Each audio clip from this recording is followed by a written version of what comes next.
Our next guest co-anchors BYU TV's weekday sports program, BYU Sports Nation. He does play-by-play and is a key ingredient to the success of our game day crew throughout football season. Pleasure to welcome our colleague Spencer Linton back to the Wise Guys. Spencer, it's good to see you. Thanks for carving out a couple minutes for us. Dave, great to be with you and Bilo. Yep. Hey, Bilo in the house. The big gun tonight. Oh, yeah. Well, we figured Jimmer was coming on, Doman's coming on, Charlie was on, and you're coming on. We had to get Bilo. So Blaine, you're out tonight. We're bringing in Bilo. So you were in Denver on Saturday night. How was the vibe both before, during, and after that game in the arena? Yeah, really just an air of confidence around BYU following finally their first win in the NCAA tournament in the round of 64 since Jimmer Fredette did it in that same building in Denver. And I think a lot of people were kind of under the impression that BYU was, okay, got the monkey off the back, finally won a game, we're good.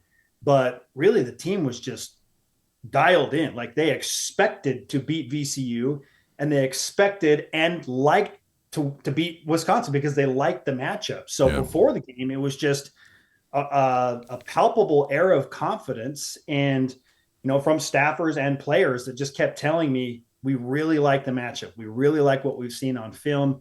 We like our ability to score against Wisconsin, and we feel like we can do enough to throw them off kilter and that we can run them into the ground in this gym. Now, to Wisconsin's credit, they looked a little bit gassed and tired at certain points of the game, but man, they put on a clinic at the end led by John Tonje, their All-American superstar, and were able to whittle away BYU's lead. But how about BYU never trailing in the game, not for 1 second against a 3 seed in the NCAA tournament? I mean, that is incredible. And so just an air of confidence. Yeah, and after the game, understandably, just a celebration like I've never seen before when we're talking about only the third Sweet 16 team in the modern era in BYU basketball history. So an air of confidence, really good preparation, and liking what they saw in the matchup with Wisconsin. And then when that final buzzer sounded, the celebration was on. Boombox is going in the locker room. Trevin Nell's got his favorite song, Pump It Up by Endor, just riffing. There was a lot of not high-level dancing happening. Right, I saw some of that. So just, a lot of happiness. Fus Traore, I thought was fantastic. And he said, it's been a dream of mine to reach the Sweet 16 in college basketball. And so for him to realize that dream his senior year and do so with this special team is something incredible. Cougar Nation on the stream tonight. Keith Robertson, greetings from Kuwait. Go Cougs. They've been talking about stacking tonight. Everyone's stacking stuff. That's the new thing. And Eric says, Spencer is a stacking reporter. So nice job. Way to stack stuff. Cougar Nation is impressive. We're preaching to the choir every week on Wise Guys and on Sports Nation every day. What impressed you about the showing in Denver? Well, as far as the fan base goes, we called them out and we asked everybody on social media and through the BYU Sports Nation, under the BYU Sports Nation flag, show up if you can, spend the money. It'll be worth it. Go and create memories. Who knows when BYU is going to be playing in a round of 32 game again, this close to home anyway. We expect that they'll be in the tournament and win games a lot moving forward, but when is it going to happen in Denver again, and trying to channel those good vibes and memories of what Jimmer did. And so it just was incredible to see the amount of royal blue in Ball Arena and how loud it got at times. And when BYU built their 14-point lead on Wisconsin and the Badgers pushed back, and then they built it out to 14 again in the second half. And you hear the BYU Cougars chant all around the arena. And anytime Wisconsin's fans tried to get something going, BYU's fans would just overwhelm them with a separate chant. So it was quite the flex that BYU's Colorado chapter and a lot of the Utah chapter made the 8 to 9 hour drive over and found their way into that building. But man, I wish every fan could have seen what it was like when the game was over and that rebound was secured by Keba Keita and outletted to Trey Stewart and the final buzzer sound, and just delirium for BYU fans. That's awesome. We like delirium. Yeah, we do like that. So in every good sense of that word, it just was a culminating point of so much hard work, and a magical season adds even a little bit more magic. The fans ate it up. But the shine and the glow of the night was hard to put out all weekend long. It just continued on. Adams on the live stream says, hi from San Antonio. We'll gladly welcome the Cougs back to the Alamo Dome in a few weeks. That's where the Final Four is. Richard says, greetings from Panama, loving the tournament. Brett stacking tots from Jacksonville, Florida. This tater tots thing and Richie Saunders has, that's something else.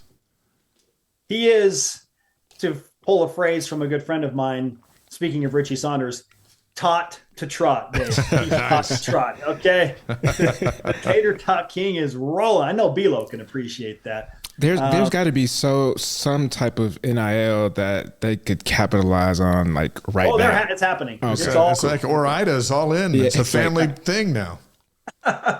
So they have no choice, really. I mean, that's an easy type of connection. Right, the question is, why did it take so long for us to figure out that he's linked to tater tots? No one covers the Cougars closer than all of us, and somehow it's like, what, tater tots?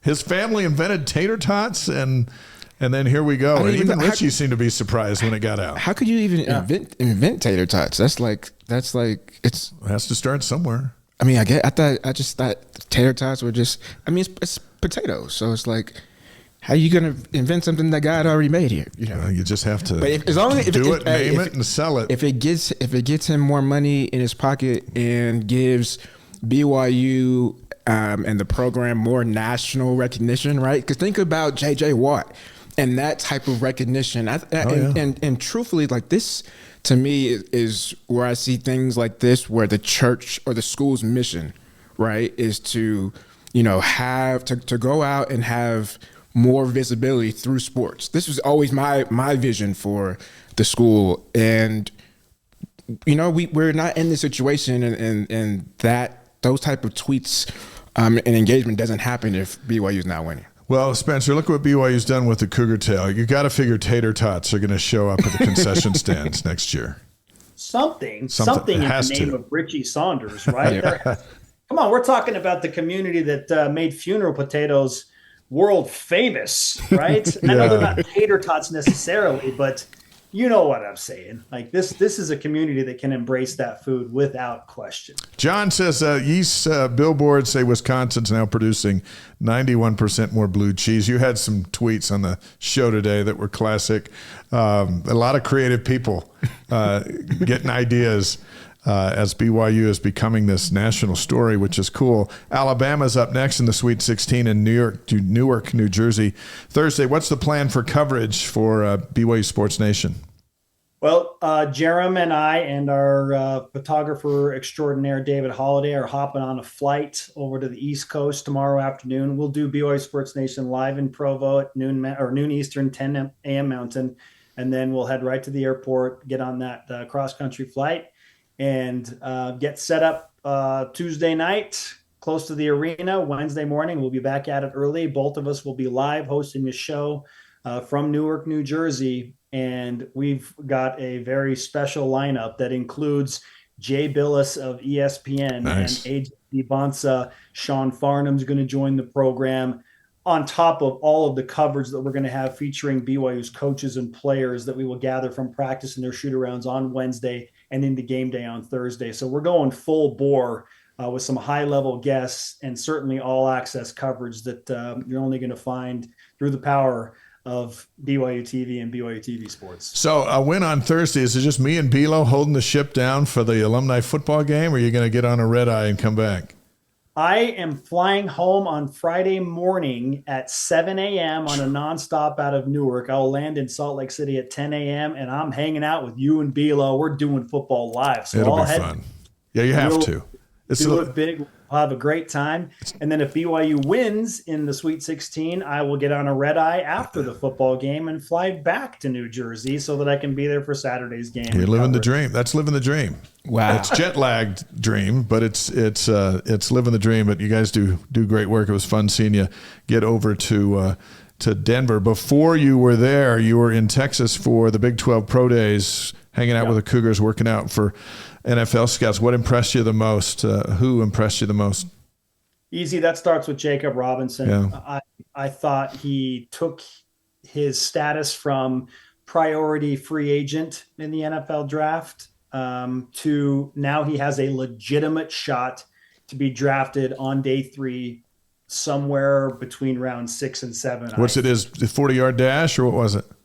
So a combination of things. Yeah. He ran, and these were unofficial times, but multiple scouts that I spoke to said, yeah, we all clocked him on both of his runs in the 4.3s. Thought, whoa, okay, so that's good. He jumped 38 and a half inches in his vertical, which is so good. And he's doing this, mind you, after adding 13 pounds. That was one of the big criticisms was, well, he's kind of small. Yeah. His frame's not great for the NFL. Can he be physical enough if he needs to be at times in run coverage and run blitzes?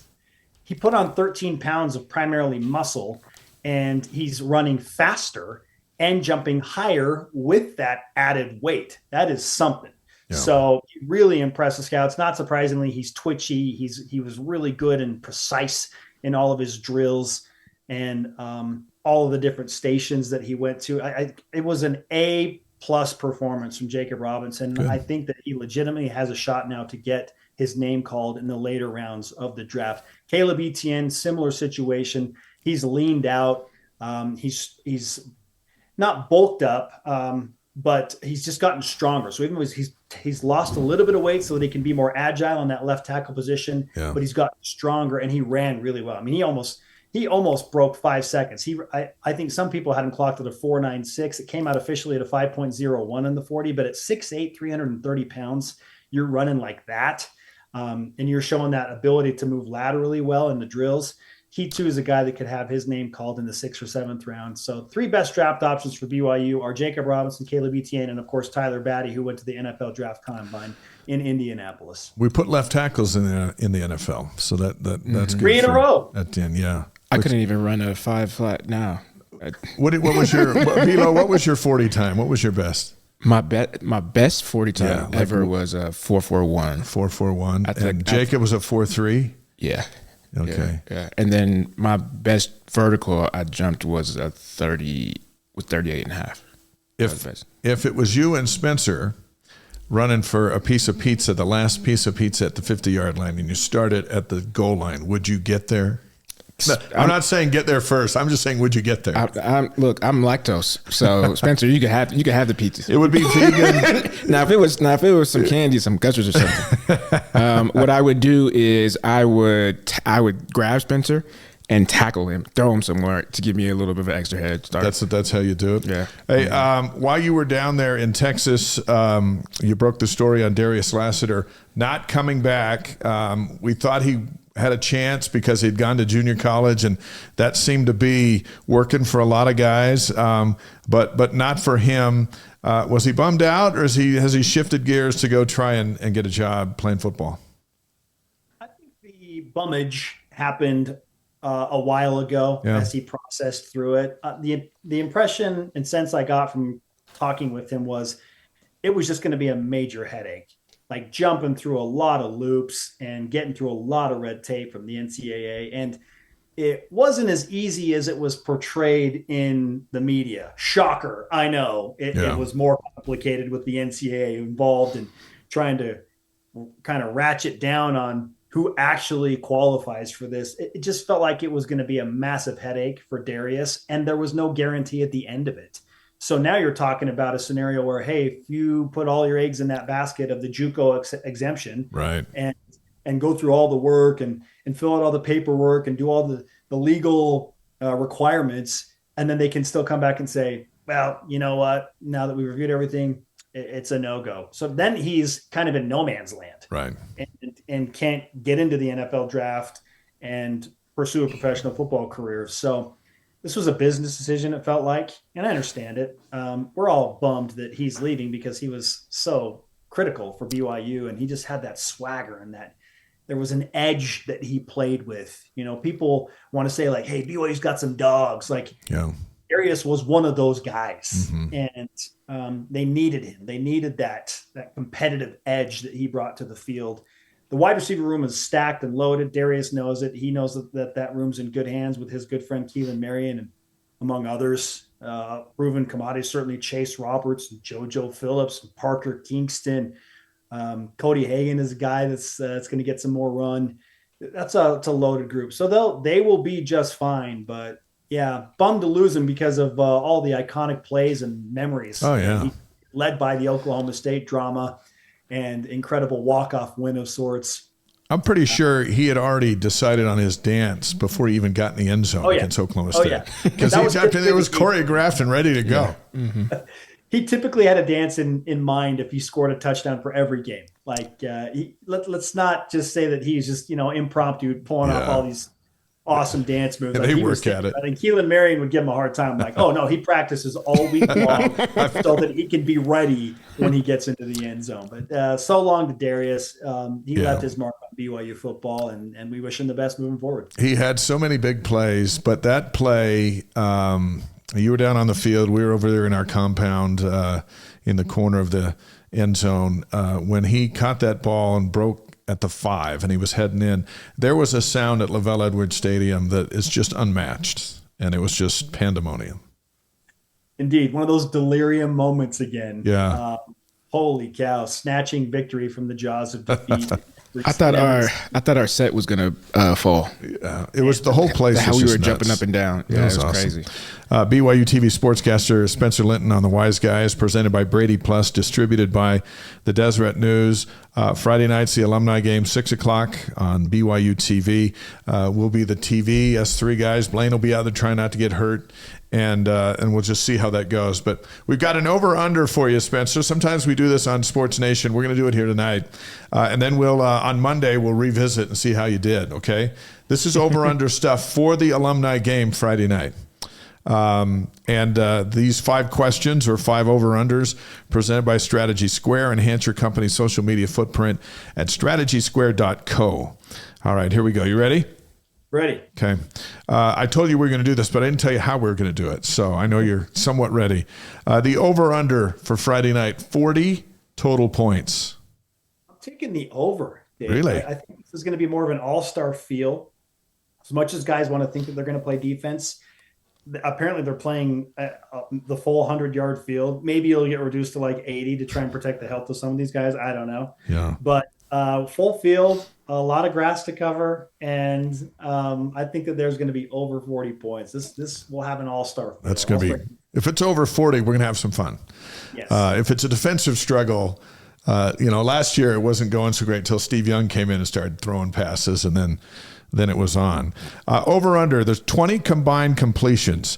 Brandon Doman, Jackson Brown, Steve Clements, Charlie Peterson, and Blaine Fowler. Will they combine for 20 completions? This is a smaller time frame, right? We're thinking like 90 minutes, maybe a little bit more. Yeah. So it is harder to get more completions into a condensed game. But I believe in this crew. I'm going to say just over 20 combined completions between all those quarterbacks. All right. And how this isn't, I'm going to throw a bonus because this isn't in the list, but how many plays will it take before Blaine starts complaining his arm's sore and he needs to come out? Well, before it actually starts hurting, or before he says it starts hurting. Like if he overthrows a guy, it's like Yeah. Before it actually starts hurting, I'll give him 3 plays. But he'll probably hold on and be a tough guy and probably won't start complaining until at least 5 or 6 plays in. Yeah. And then we're going to hear it all season. So just get ready. Get ready for that. Leva Hefo, 2 touchdowns. Over or under? I think there's so many players involved. So many different weapons. I don't know how much Aleva is going to play. I know certainly he's one of the guys that's going to show up and look the part compared to some others. But I'm going to take the under there. I think there's just everyone's going to try and spread the wealth. So I'm going to say under on that. Okay. Yeah, that's good. It's hard to score. Okay, it's hard to score more than one touchdown in that game. Well, you told Charlie Peterson and of course he's not throwing to Leva. Doman is. We're going to talk to Doman in a minute. If he just drops back and chucks it deep, no one can stay with. None of your buddies can stay with Hefo. Mm-mm. All right, over under 2 injuries in the game. Determine 2 injuries either in game or determined several days after. Man, that's the caveat of all caveats. If we're throwing in several days later, unfortunately, I feel like I have to take the over there, Yeah, Dave. that's safe. That's safe. Advil can only do so much. Right? Yeah. Okay. All right. Here's the last one. Over under 1 touchdown catch by the legendary Brian Keel. No, Brian with an I and Brian with a Y, those two together, speaking of Belo and Brian Keel. But I'm taking the under there. Listen, It's not going to happen. He had his touchdown catch. It was an all-time moment in the alumni game that you called, Dave, on that Hail Mary to win the game. That was incredible. But I don't think our boy Brian Keel is going to find himself catching a touchdown pass this go around. Not to say he won't have an impact, but I'm hedging my bets on the field being more likely to some of his potential catches in the end. Well, we were talking with Charlie, Dennis Pitt and those guys. They are adamant that catch was the greatest athletic achievement in Brian Keel's life, and he's got the football somewhere in his office. But what a moment! These are fun events. It's fun for us to have a football event, and the game's going on. But we're also going to focus on interviews and hear from a whole lot of people on Friday night. Should be a fun night, shouldn't it? Oh, looking forward to it. No doubt about it. Going to be a whirlwind of a week, as we talked about earlier, but we're going to have a good time. A lot of good vibes, a lot of smiles. And I feel like BYU athletics in large part is just enjoying the gravy train right now. And I know that we're not betting folk in large part, but proverbially speaking, they are playing with house money. Several teams, certainly BYU basketball. And it's really, really enjoyable to be around it and play a very, very small part in displaying and help report on the stories that surround these incredible teams. Big week for the team, big week for BYUtv, big week for Sports Nation. We'll see you tomorrow on the show, throughout the week, including back east in New Jersey and Friday night at the football stadium. This is fun because you know what? After this week, things slow down pretty quickly. And before you know it, June's here and we're going, what should we do? Yes, let's relish in this and enjoy it, and we certainly will do that this week. All right, go play with your kids. Thanks for hopping on with us tonight. The great Spencer Linton, our colleague at BYUtv, and sometimes you see him anchoring the sports up in Salt Lake. Just a talented guy. Thank you for watching The Wise Guys. If you like what you're watching, you can help us out by subscribing and hitting that notification button.